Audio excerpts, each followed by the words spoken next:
Breaking news. పాకిస్తాన్లోని ప్రజలు రోడ్లపైకి వచ్చి ధర్నాలు చేస్తున్నారు. నీళ్ళ లేక రోడ్లపైకి వచ్చి ఆ గవర్నమెంట్ నాయకుల పైన దాడి చేసేందుకు ప్రయత్నిస్తున్నారు. గవర్నమెంట్ ఇళ్లకి నిప్పు పెడుతున్నారు. ఆపరేషన్ సింధూర్ తర్వాత పాకిస్తాన్లో పరిస్థితి చాలా దారుణంగా మారింది.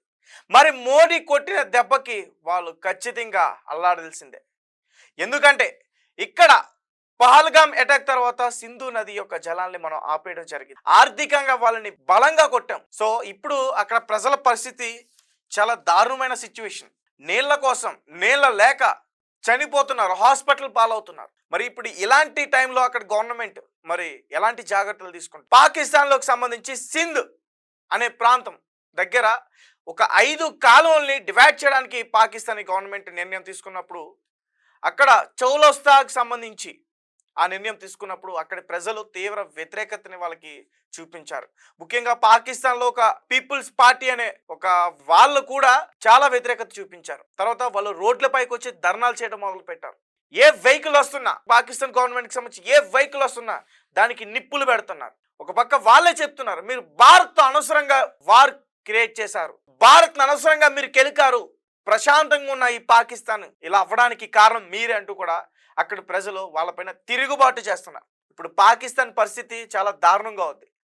మొన్నటి వరకు కూడా పాకిస్తాన్ 2 ముక్కలు పోతుందనే మాట్లాడుకున్నాం. ఇప్పుడు పాకిస్తాన్ 3 ముక్కలు పోతుంది. బలోచిస్తాన్, పాకిస్తాన్, అలాగే సింధ్ వాళ్ళు కూడా రోడ్లపైకి వచ్చి ధర్నా చేస్తున్నారు, మాకు ప్రత్యేక దేశం కావాలని. సో అక్కడ ఇప్పుడు ఉగ్రవాదుల పరిస్థితి చాలా చాలా దారుణంగా ఉంది. వాళ్ళు ఎక్కడ తలదాచుకుంటారు?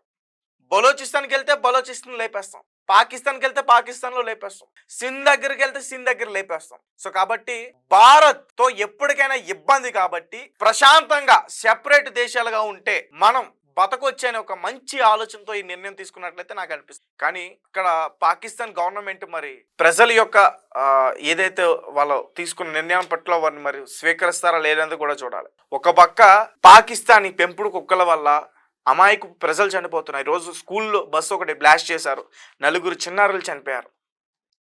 అలా అనేక బ్లాస్ట్లు అవుతున్నాయి, సైనికులు చనిపోతున్నారు, ప్రజలు చనిపోతున్నారు, ప్రజలు నీళ్ళ లేక అల్లాడిపోతున్నారు. మరి దీని అంతటికీ కారణం ఎవరు? పాకిస్తాన్కి సంబంధించిన ఉగ్రవాదులు.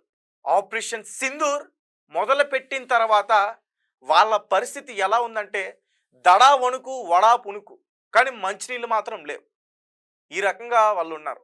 ఒకసారి పూర్తిగా అన్ని విషయాలు నేను ఒకసారి చెప్పే ప్రయత్నం చేస్తాను. ఆపరేషన్ సింధూర్ తర్వాత పాకిస్తాన్ పరిస్థితి చాలా దారుణంగా మారింది. ఇప్పటికే ఆర్థిక మాంద్యంతో కొట్టుమిట్టాడుతున్న పాకిస్తాన్లో అంతర్యుద్ధం మొదలైంది. బలోచిస్తాన్ ప్రత్యేక దేశంగా ప్రకటించుకుంది. మరోవైపు సింధ్ ప్రాంత ప్రజలు నీళ్ల కోసం అవస్థలు పడుతున్నారు. రోడ్డెక్కి ప్రభుత్వానికి వ్యతిరేకంగా నిరసనలు తెలియజేస్తున్నారు. తాజాగా నౌషెరోజ్ జిల్లాలోని మోరో పట్టణంలో సింధ్ హోంమంత్రి జియావుల్ హసన్ లాంజర్ ఇంటికి నిరసనకారులు నిప్పు పెట్టారు. పోలీసులు అడ్డుకునే ప్రయత్నం చేయడంతో పోలీసులు నిరసనకారులకు మధ్య చాలా ఉద్రిక్త వాతావరణం చోటు చేసుకుంది. ఈ క్రమంలో ఒక వ్యక్తి మరణించగా 3 పోలీసులు సహా 11 మంది గాయపడ్డారు. పాకిస్తాన్ పీపుల్స్ పార్టీ నేతృత్వంలో సింధ్ ప్రభుత్వానికి కేంద్రంలోని ప్రధానమంత్రి షేబాజ్ షరీఫ్ నేతృత్వంలోని ప్రభుత్వానికి మధ్య చౌలిస్తాన్ కాలువల అంశం కీలకమైన వివాదానికి దారితీసింది. చౌలిస్తాన్ ప్రాంతానికి సాగునీరు అందించడానికి సింధ్ నదిపై 6 కాలువలను నిర్మించాలని సమైక్య ప్రభుత్వం ప్రణాళిక చేసింది. ఈ ప్రాజెక్టును దాని ప్రధాన మిత్రపక్షమైన people's party, Pakistan people's party, ఇతర సింధ్ జాతీయ పార్టీలు వ్యతిరేకిస్తున్నాయి. సింధ్ అంతటా ప్రాజెక్టుకు వ్యతిరేకంగా నిరసనలు కొనసాగుతున్నాయి. సింధ్ కాలువలు, కార్పొరేట్ వ్యవసాయం, ఇతర సమస్యలకు వ్యతిరేకంగా మరో పట్టణంలో ఒక జాతీయవాద సంస్థ నిరసనలకు పిలుపునిచ్చింది. నిరసనకారులు జాతీయ రహదారిపై ధర్నాకు దిగడంతో పోలీసులు వారిని బలవంతంగా చెదరగొట్టే ప్రయత్నం చేశారు.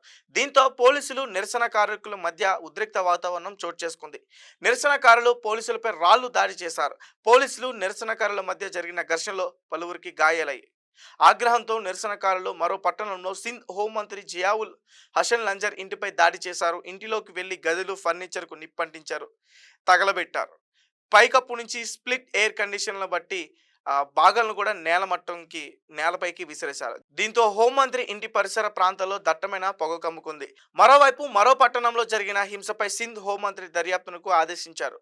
నవాబ్ షా, దాదు, హైదరాబాద్ జిల్లాల నుండి పెద్ద సంఖ్యలో పోలీసు బృందాలు పట్టణానికి చేరుకుని స్థానిక పోలీసులతో కలిసి శాంతి భద్రతను పునరుద్ధరించే పనిలో నిమగ్నమయ్యారు. సో గాయ్స్, పాకిస్తాన్ ఇక పని అయిపోయింది. ఎందుకంటే పాకిస్తాన్‌కి కొట్టిన దెబ్బ చిన్న దెబ్బ కాదు.